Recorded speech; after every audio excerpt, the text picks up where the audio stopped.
You ever notice how silence can have weight? It was Saturday morning, the kind of lazy, coffee-scented stretch of time meant for crossword puzzles and quiet affection. I was in my favorite chair, the one that creaked like an old man's knees every time I leaned back. I had the music low, my mug warm, and a whole weekend ahead of me. That was the plan. The expectation. The lie. Tabitha, my wife of 23 years, had left Friday evening for what she called a solo recharge trip. Her words. Not a girls' weekend, not a spa getaway. Just her. Alone. To reset. Like she was a router. I didn't question it. Not out loud, anyway. I just smiled and helped her load the suitcase into the trunk, then kissed her cheek like it was any other Friday. Funny thing is, I even told her to enjoy herself. You have to admire the irony of handing someone your trust like a gift-wrapped package, only to realize later they returned it with the receipt already in hand. By late morning, I was 3 sips into my third coffee and 2 hours into a mild existential crisis. Something about the house felt wrong. Too quiet. And not the peaceful kind of quiet either. This was vacuum-sealed, emotionally irradiated silence. Then the doorbell rang. My daughter, Susanna, stood there in a long black coat, hands stuffed into the pockets like they might disappear if she didn't hold them tight enough. She offered a thin smile that didn't reach her eyes. "Hi, Dad." I blinked. "Susie? I wasn't expecting you." She stepped inside like she wasn't sure if she should. Her boots squeaked against the hallway tile. "Yeah, I know." Translation. She'd already talked to Tabby. Of course she had. Those two talked like best friends, not like mother and daughter. I, on the other hand, had become more of a seasonal acquaintance in my own home. "You want coffee?" I asked, gesturing toward the kitchen. "Sure," she said, quietly. We made small talk, the kind that skims the surface and avoids depth like a scratched CD. But the air was thick, like both of us were trying not to say something. Then she said it. Softly, but clearly. "So, Mom." There it was. The dam finally cracked. "What about her?" I replied, steady. Neutral. Like a man describing the weather before a hurricane. "She told me she'd be back Monday." She paused. "She told you, right?" "She told me," I said. Right before she wheeled her carry-on out the door and texted someone named James that she was on the way. I watched her flinch like someone had whispered a secret into her eardrum. "She said it's not cheating," Susanna offered, and I almost laughed. Not the good kind of laugh either. The kind that sounds like it came with a receipt. "She didn't sneak around," she added. "She told you. That counts for something, right?" "No," I said. "No, it really doesn't." We both went quiet for a long moment. "Mom says it's just a break," she said, trying so hard to believe it. I shook my head. "Do you know how to spot a tsunami?" She blinked, confused. "What?" "The tide goes out. Way out. Way too far. Everything looks calm and harmless. Until it isn't."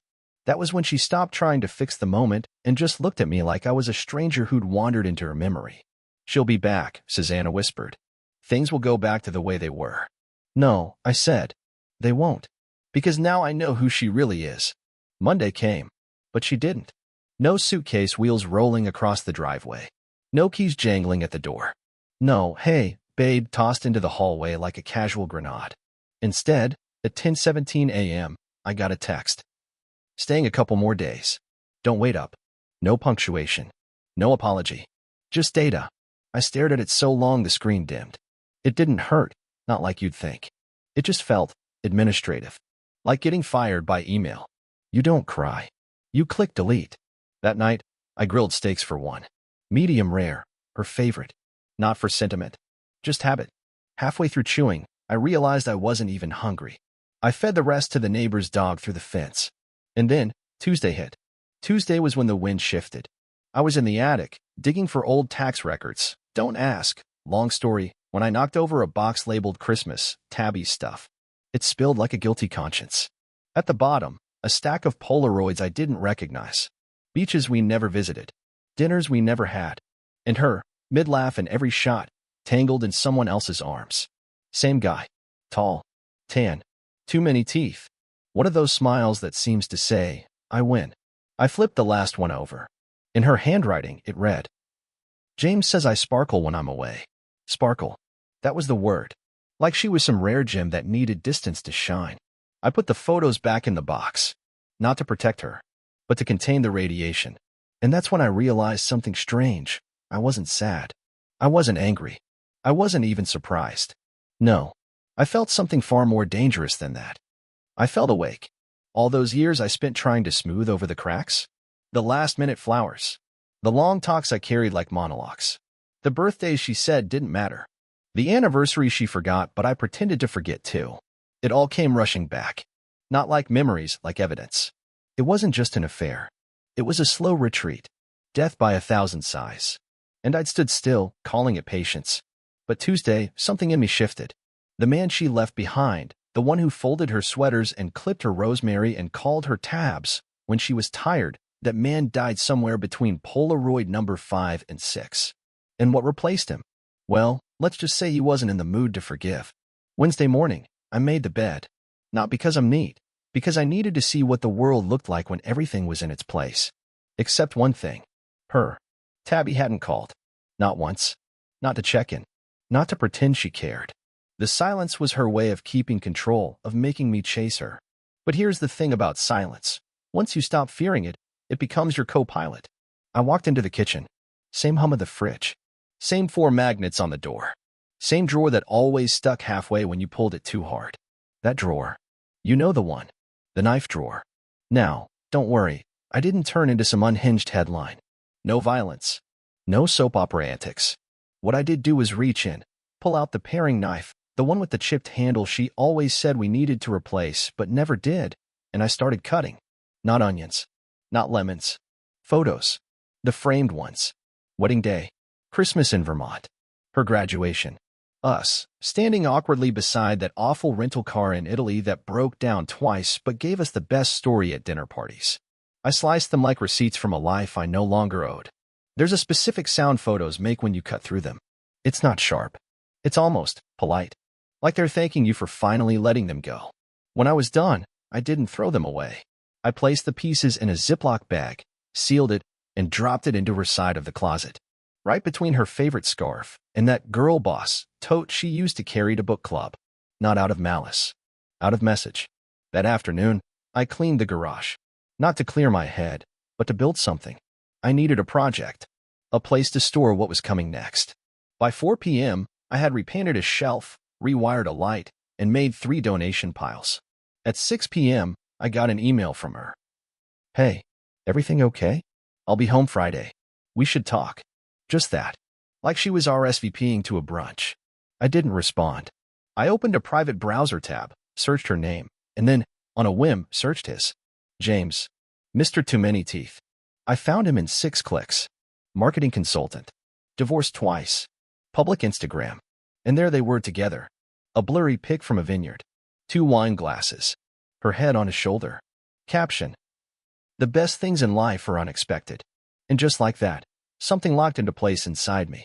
Not rage. Not sadness. Strategy. See, revenge isn't loud. It's not thrown plates or burning clothes. It's measured. It's patient. It's clean. That was the day I started taking notes. They say the most dangerous man isn't the one who shouts, it's the one who goes quiet. By Thursday morning, I was practically mute.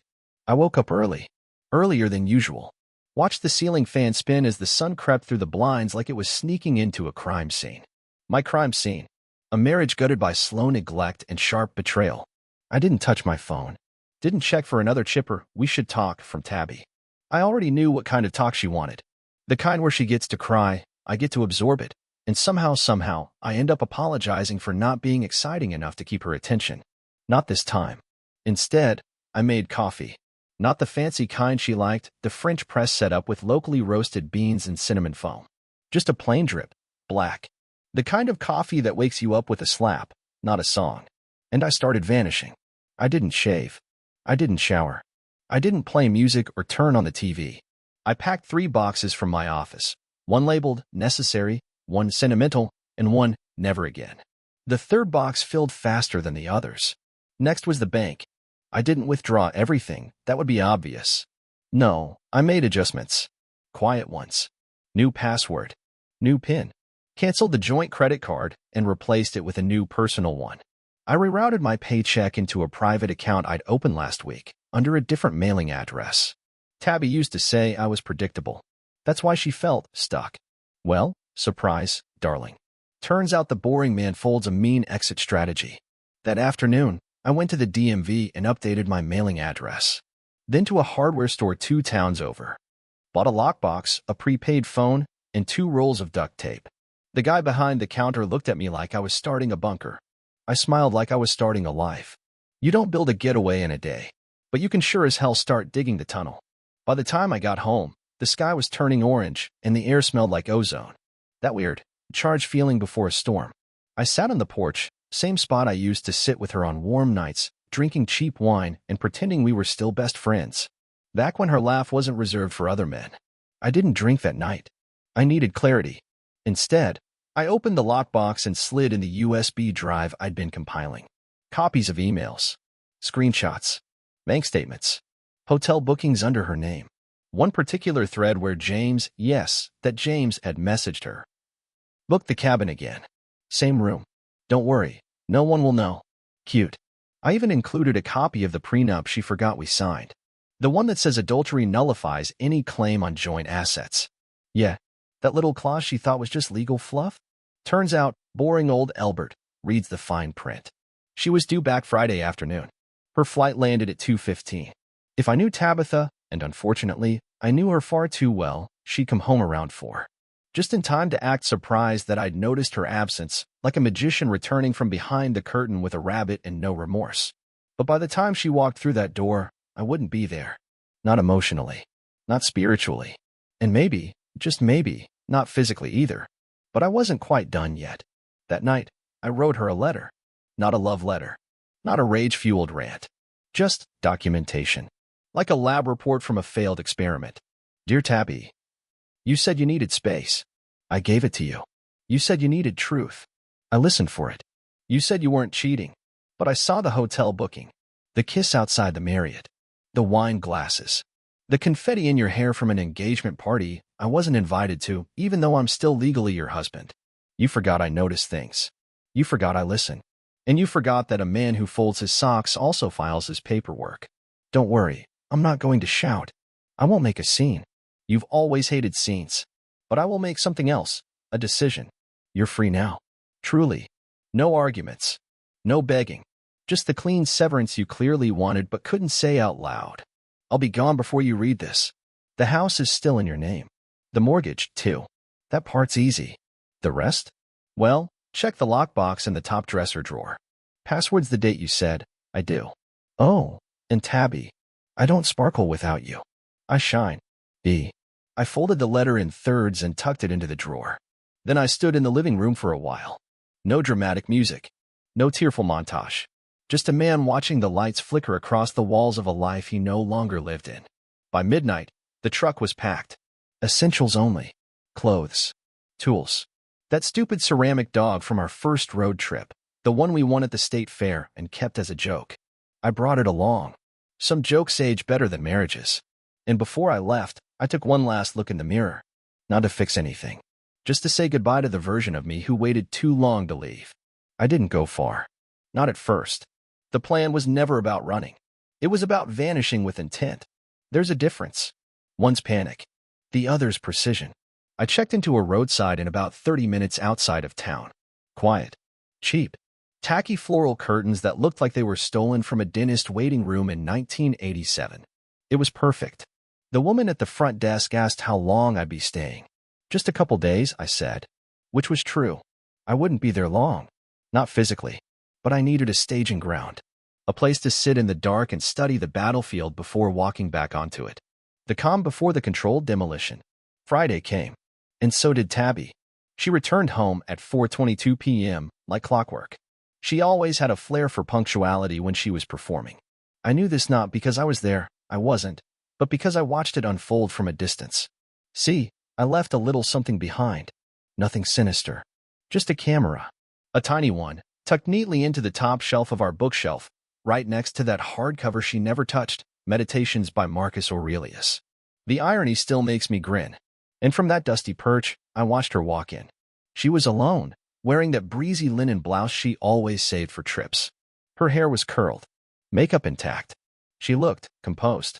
Not the kind of composed you see after a vacation. The kind you wear like armor when you're expecting fallout. She walked into the living room. Saw the clean counters. The empty coat rack. The half-empty closet. The missing duffel. She paused. Not long. Just enough to register that something was off. Then she went upstairs. I waited, watching her pixelate her way through what used to be our shared sanctuary. And then she found the letter. She didn't cry. She didn't scream. She just stood there, staring at it like it was a puzzle with one piece jammed and upside down. Eventually, she sat on the edge of the bed, the same spot she used to sit when she brushed her hair at night, and read it twice. Then, she opened the lockbox.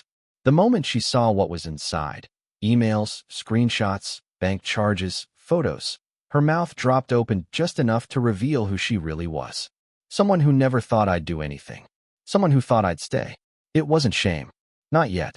It was inconvenience. She was calculating. How much damage could this do? Who would believe me? Who could she get to spin the narrative before it got out of hand? Her phone lit up beside her. She stared at it like she didn't know whether to call for backup or delete the entire last year of her life. She chose the former. 10 minutes later, a new face entered the house. James. Yes, that James. He walked in like he owned the place. Even wiped his shoes on the mat like a man preparing to inherit someone else's kingdom. He kissed her on the cheek, held her hand, and asked, "Did he leave?" She nodded, then added, "But he knows." James paused mid-step. Knows what exactly? She glanced toward the lockbox. Everything. He sat down like the news had weight. You said he wouldn't find out. I said he wouldn't do anything if he did. Oh, so that was the bet. Tabby had wagered that the quiet man, the patient man, the man who fixed the garbage disposal and folded the laundry just the way she liked it, would let himself be quietly erased. What she hadn't planned for was the ghost. Because that's what I became. Not a victim. Not an ex. A ghost. Watching. Listening. Collecting. See, ghosts don't throw punches. They turn doorknobs at midnight. They rearrange the furniture. They leave lights on you swore were off. And Tabby? She was about to feel haunted. Because later that night, I sent out the invitations. Not the paper kind. The digital kind. To family. To friends. To everyone who'd ever tagged us in a Facebook anniversary post or raised a glass at our wedding. It wasn't dramatic. Just a link. No subject line. The link led to a private website. Simple white background. A single headline. Before you attend their engagement party, read this. Below that, a curated timeline. Photos. Emails. Hotel receipts. A spreadsheet showing overlapping dates. One recording. Her voice, mid-laugh, saying, "He still thinks we're in a rough patch." It's like living with a ghost who does the laundry. You're welcome for the quote, Tab. At the bottom. This isn't revenge. This is the truth. I wish them well. I just won't play the fool while they toast. And here's where it got interesting. Tabby had planned a private engagement dinner that Saturday. Just close friends and family. Classy venue. Charcuterie boards. Tiny string quartet. Probably a menu that used the word reduction unironically. But by 9 a.m. Saturday morning, half the guest list had canceled. By noon, the venue had refunded the deposit. Someone forwarded the link to the event manager. And by 3 p.m., her mother called me. Let me say that again, her mother. Now, this woman has never liked me. She once said I was charm-impaired and had resting tax accountant face. But this time, she apologized. I didn't know. She whispered over the phone, like she was afraid Tabby might hear her from 2 towns away. I know, I said. That's why I sent it. Because here's the thing about ghosts. We don't need to scream to make people shiver. We just need to tell the truth when no one else will. And now? Now the world knew who James and Tabby really were. Tabby didn't call right away. She waited a full 24 hours after the engagement party imploded like a poorly constructed souffle, collapsed under its own dishonesty. I figured she was working her way through the stages of grief. Not for me, of course. For her image. Because that's what this had always been about for her. The optics. Not the love, not the marriage. Not even James, really. It was the illusion. The curated, filtered life she had constructed like a Pinterest board she could crawl into. And now? It was rubble. And people were stepping over it to get away from the smell. Sunday evening, the prepaid phone I'd kept just for her flickered to life. Blocked number. Cute.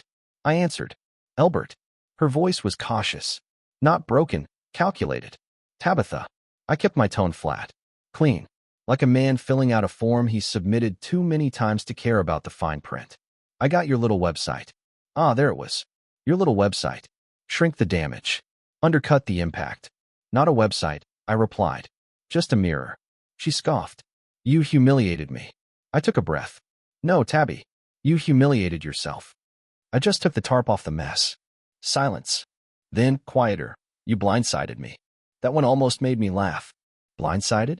Like I hadn't spent the last year eating dinner across from a woman who couldn't even meet my eyes unless she was judging my choice of socks. You left me, I said, slowly, long before I left the house. You just didn't bother to take your body with you. She said nothing to that. So I kept going.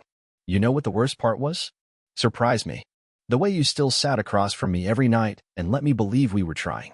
The way you let me plan our anniversary trip while you were out picking out engagement rings with someone else. You looked me in the eye, Tabitha, while cheating in 4K. I didn't cheat, she snapped. We were separated. Separated? I said, eyebrows raised, even though she couldn't see me. You told me you needed a weekend to recharge. You left your toothbrush in the holder. That's... No. Don't spin it. Not this time. There was a pause. One of those heavy, cinematic ones where a character's entire facade wobbles. Elle, she said finally, soft now. Can we just meet and talk? I let that sit in the air for a long beat before answering. Sure. Let's call it what it is, though. This isn't a conversation. It's an exit interview. We met Monday at 2 p.m. in the last place you'd expect a marriage to unravel, a frozen yogurt shop. Neutral territory. Pastel walls. Screaming toddlers. 2 bright lights. Perfect for a public conversation with a woman who once promised to grow old with me, and instead settled for someone with a boat and a protein shake habit. She showed up late. Of course she did. Wearing a tailored blazer over a white blouse that probably cost more than my first car. Sunglasses still on, like grief was a UV condition. Albert, she said, setting her bag down like this was mediation. You look, well. I am well, I replied. Freedom suits me. She didn't like that. Her smile flickered. She sat down. I didn't come here to argue. Good, I said. You're out of ammunition. She folded her hands. Look, things got complicated. No, I said. Things got simple.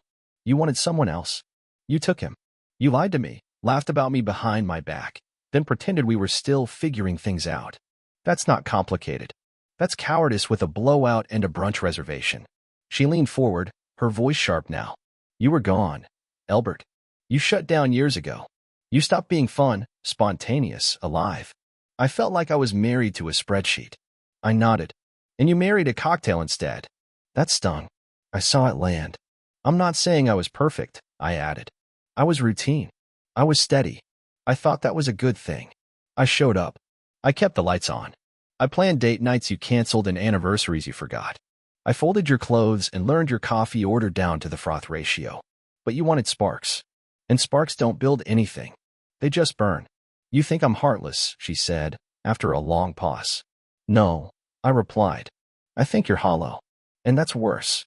She flinched, just barely. Like a crack spidering across her polished expression. I didn't mean for it to happen this way, she whispered. Then you should have stopped it. I stood. That's it, she asked. You just walk away? I already did. You're the one late to the realization. She stood too, eyes wide now. What about everything we had? I looked her in the eye. I loved you. Past tense. You made sure of that. She stepped closer, desperate now. Elle, please. I can't undo it. But maybe we could. I held up a hand. No. You don't get to pitch redemption after the credits roll. She tried to speak, but I was already walking away. Past the screaming kids. Past the yogurt counter. Into the sunlight that didn't feel quite so heavy anymore. Behind me, she was just a well-dressed silhouette with $1,000 bag and $100 apology. And me? I didn't sparkle. I shined. The yogurt shop showdown wasn't a climax. It was a eulogy. After that, Tabby stopped trying. No more calls. No more texts. Just silence, thick and telling. And that was fine by me. I moved into a one-bedroom above a hardware store. No elevator, thin walls, and a neighbor who played the trumpet at all the wrong hours. But it was mine. I bought a second-hand couch, hung up exactly one framed photo, a mountain trail I'd never hiked, and started learning how to cook for one. Turns out, I make a mean mushroom risotto. The invitations kept trickling in, weddings, birthdays, life events that had carried on without me. I RSVP'd to none. I wasn't sulking. I was just conserving energy. One day, my sister called. Mom wants to know what she should do with the anniversary quilt you left at the house. I laughed. Tell her to donate it. Or burn it. I don't care. But I did. A little. That quilt had our names embroidered in gold thread. A gift from Tabby's aunt on our 5th anniversary. One of those items that outlives the marriage it was meant to honor. You okay, Elle? My sister asked gently. I'm more than okay, I said. I'm quiet. And that's how I know I'm healing. She didn't press. She just said she'd bring the quilt by if I changed my mind. I never did. That was the difference between me and Tabby. She wanted the applause. I just wanted the volume down. About 2 months after the fallout, I wrote her a letter. Not to send. Just to say the things I didn't in person. Dear Tabitha, I used to imagine growing old with you. Laughing on a porch swing, holding hands with fingers that had wrinkled around the shape of each other. But that future was a lie. You didn't want a partner. You wanted a mirror. Something to reflect your best angles back at you. And when I started reflecting your real self, the tired, angry, restless version, you smashed the mirror and called it my fault. I forgive you. Not because you earned it, but because carrying your betrayal around is heavier than setting it down. Wherever you end up, I hope you find what you're looking for. But I won't be there. Albert. I folded the letter and burned it in the kitchen sink with a matchbook I got from a gas station in Asheville, the trip we never took. Felt good to watch it curl and blacken. Like closure in slow motion. You wanted revenge, right? Here it is. I didn't slash her tires. I didn't sabotage her new relationship. I didn't go scorched earth. What I did was worse. I built a better life. I got in shape, grew a beard, took a solo trip to Colorado, hiked a trail that nearly broke me, but didn't. I started painting, just landscapes at first, then abstract stuff. Local art fair offered me a booth. Sold 3 canvases and got asked out twice by women who weren't wearing wedding rings or agendas. I didn't respond to her social media stories. Not even the one where she was clearly crying in her car, captioned, "Some lessons come too late." I just lived. That was the revenge. Not proving I was better without her. Just being better. Period. She spent so long treating me like a shadow that when I finally walked away, all she saw was her own reflection. And I promise you, she hated it. The last time I saw her, it wasn't planned. Grocery store parking lot. Middle of a Tuesday. She was getting out of her car. Different haircut. Heels too high for the asphalt. A tote bag slung over one shoulder. She looked older. Not in a cruel way. Just worn. I was already walking toward the entrance when she spotted me. "Elle," she said. Just that. I stopped. Let her catch up. "You look good," she said, squinting in the sunlight. "So do you?" I lied. She bit her lip. I heard about the art fair. Your stuff's amazing." "Thanks. I kept a copy of that photo. You know," she added. "From Italy. You threw yours out, but I couldn't." I nodded. "That's okay. Some things hurt more to keep. Some things hurt more to lose." She opened her mouth, maybe to apologize, maybe to beg. I don't know. I didn't wait. I just smiled. Not a sarcastic smirk. Not a bitter grin. A real one. Because in that moment, I knew, truly knew, I was free. I walked inside. Bought eggs, flour, and a bottle of wine I didn't have to share. And that night, I painted. Not to impress anyone. Not to prove anything. Just because the silence no longer scared me. It belonged to me.